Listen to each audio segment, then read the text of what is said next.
privilege, thank God, right? Has Putin ever claimed that he's going to take over Europe?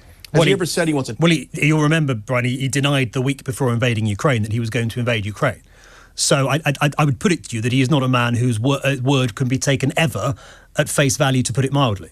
Would you agree? I'll accept that. I'll agree. Let me be honest with you. This is one of those clips where the footage practically speaks for itself. The exchange you're about to watch involves a question about Zelensky's clothing, Elon Musk, and what supposedly counts as respect inside the Oval Office. And somehow the explanation only gets more confusing as the conversation goes on. So rather than overanalyzing it from the start, let's watch the full exchange first. Then I'll come back at the end and give you my thoughts on what I think this really says about political journalism today. Before we dive into the full story, comment where you're watching from, and don't forget to like and subscribe so you don't miss the next one. Let's go back to February, that question you decided to ask Volodymyr Zelenskyy about his suit. Why was that what you decided to push him on? Well, there had always been so much speculation amongst Americans that why doesn't, Zelenskyy ever put on proper attire when he's visiting, world leaders? And so that was a question that had actually been circulating for a while, so that when he showed up to the Oval Office back in February, it wasn't wearing a suit. I thought it was rather appropriate to ask that question. Now, that question was not meant to insult Ukrainians. It was not meant to diminish the value of what's going on in the war.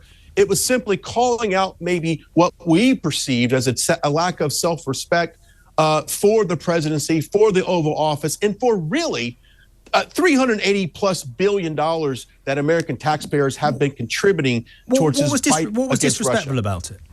Well, this is the highest office in the world. I think you and I can both agree. There's no other higher figure than President Trump as well on a global stage. And it's just that's the attire when you go to the White House. That's what President Trump not if you're Elon Musk and you turn up in a T-shirt and a baseball cap. No one had a problem then.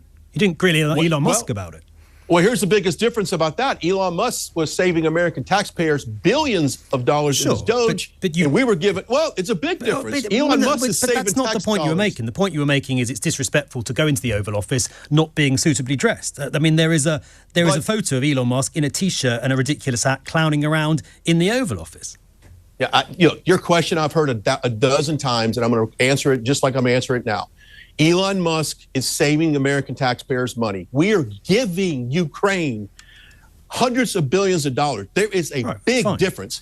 So it's not really then about what you wear in the Oval Office. It's about the history. It's about Zelenskyy. I tell you what, why don't you try it? You come to the Oval Office and we'll see what happens if you show up in a T-shirt. But why is it, Elon, why is it okay? If the point is, isn't it? If you're missing the point here. No, I'm not missing the point. American taxpayers are giving Ukraine. If someone provides you with billions of dollars, wouldn't you want to somewhat show appreciation? You show up in a proper attire. In the same way as if I was a businessman and the president had appointed me to a very, very senior, powerful position, I would wear a suit to work. Yes, Elon Musk didn't. I think that's disrespectful, isn't it? Well, I don't see it that way, nor do the American people. So I'll just say it that. What did you make? The American people, look, the only people saying that are people who hate President Trump to begin with. Anybody in the MAGA base sees what Elon Musk did for the American people, saving waste, fraud, and abuse. They like what he did. They don't care if he shows up in a bathing suit.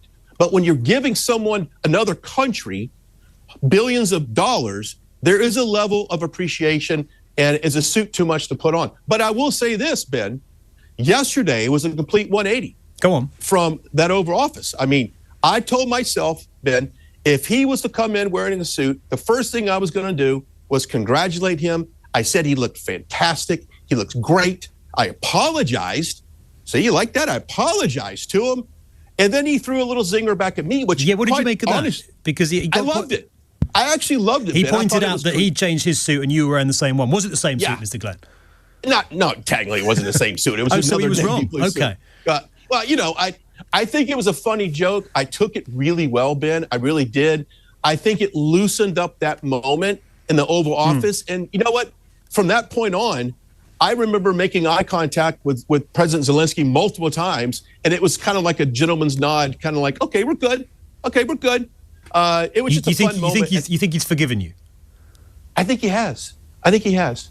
I mean, I come back to the point slightly, Mr. Glenn. Journalists around the world would kill, frankly, like me, to be able to ask questions to two of the most consequential men in the world right now. We've got a war that's left hundreds of thousands dead. We've got massive geopolitical consequences and fallout and so on. Was there really nothing more significant to ask about than his sartorial choices? Well, that's my question for him. Now, my question for President Trump was he wants to go down as a peacemaker. This was the other question that really didn't get covered on that press conference. I said, you want to go down as a peacemaker. How big is this right now to settle this conflict between Russia and Ukraine? I want peace more than anyone. I tell you what, my question yesterday. Well, I don't think you want peace more than most of the Ukrainian people, respectfully.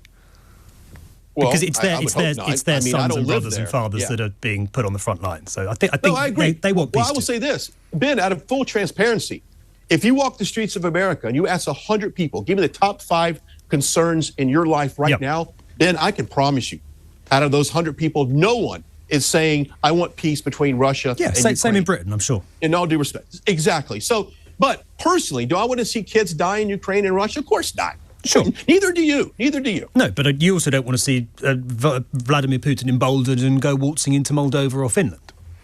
Yeah. Well, let me ask you a question. And it's someone who I don't live over there. I got ocean privilege, thank God, right? Has Putin ever claimed that he's going to take over Europe? Has he ever said he wants to? Well, you'll remember, Brian, he denied the week before invading Ukraine that he was going to invade Ukraine. So I would put it to you that he is not a man whose word can be taken ever at face value, to put it mildly. Would you agree? I'll accept that. I'll agree. And this is exactly why I wanted to show you that exchange. Because for me, it captures something important about the state of political journalism and political communication in America right now. You had a British journalist questioning an American political figure, and what stood out was not simply the disagreement. It was the way the answers fell apart when the argument was challenged with an obvious counterexample.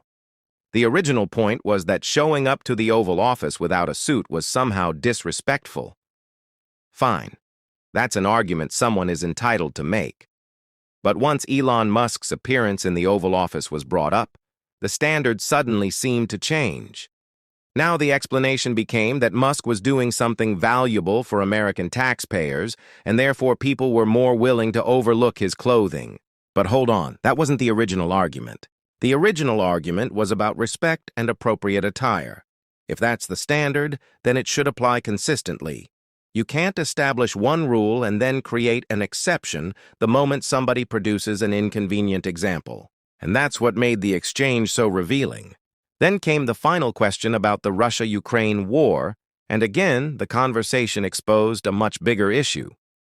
When journalists have the opportunity to question people involved in major political decisions, there are enormous issues on the table: war, diplomacy, American foreign policy, European security, and the future relationship between Russia, Ukraine, and the West.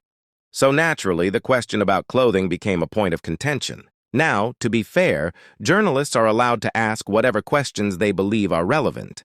But if you're going to defend a particular position, you also have to be prepared when someone challenges the logic behind it.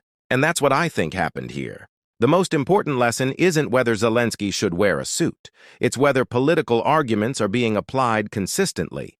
If the standard changes depending on who you're talking about, people are going to notice. And ultimately, that's what this entire exchange comes down to: consistency, accountability, and whether political figures can defend their arguments when they're challenged.